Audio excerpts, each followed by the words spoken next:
No nosso segundo caso, que é a condição de aleta com convecção na ponta, a gente tem que para x igual a L, a taxa de transferência de calor que vai existir vai ser igual à convecção que a gente vai ter na ponta, ou seja, menos a condutividade, a área transversal e a derivada da temperatura em excesso em relação a x, para x igual a L, vai ter que ser igual à convecção que a gente tem na ponta, que é o coeficiente convectivo, a área transversal da aleta, que no caso é a mesma área da ponta, certo? E a diferença de temperatura que a gente tem entre a temperatura da ponta, que é um TL que a gente desconhece, menos T infinito. Então, o θL que está aparecendo aqui para a gente.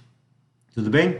Simplificando os termos da área transversal e passando a condutividade dividindo, a gente chega numa expressão onde a gente encontra que a derivada da temperatura em excesso em relação a x para x igual a L vai ser igual a essa constante aqui, coeficiente convectivo sobre a condutividade e o θL, né? Negativo aqui para a gente. Esse valor ele vai ser utilizado para poder fazer a substituição na solução da equação diferencial do termo do C1. O termo do C2 ele vai aparecer, vai ser substituído justamente com a condição de temperatura para a base. A solução matemática para chegar na equação particular ela é muito longa, a gente também não vai fazer ela.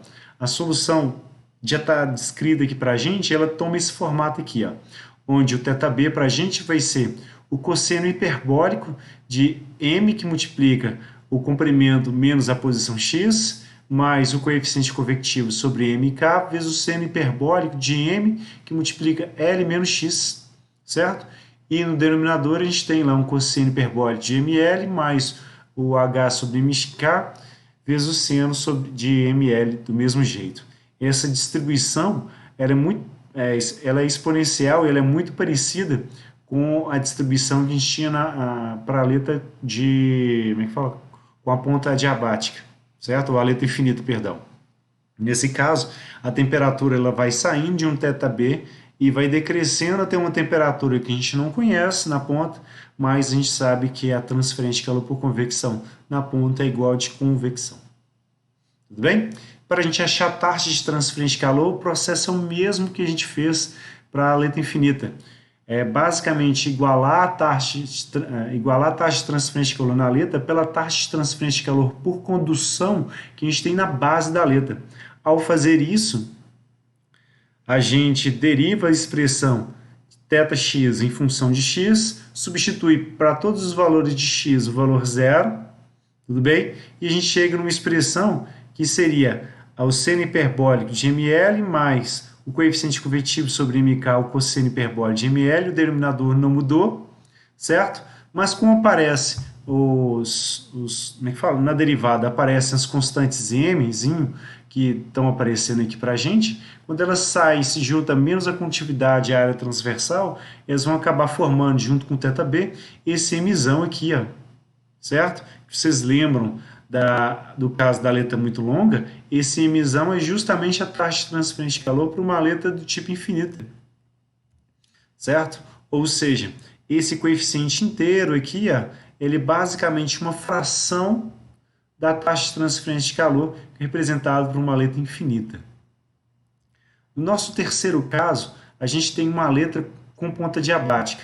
O que isso quer dizer? Que na ponta dela ou foi colocado algum tipo de isolante, ou por uma condição de contorno, não vai haver transferência de calor em algum ponto da aleta. Então, neste caso, a gente poderia pegar, por exemplo, uma aleta que estaria entre duas superfícies, estaria a temperatura TB, a temperatura de base, e aí, quando ocorre a transferência de calor da base, ou da ponta, tanto faz nesse caso, para a aleta, vai acabar criando uma distribuição de temperatura que ela vai ser simétrica em relação ao centro.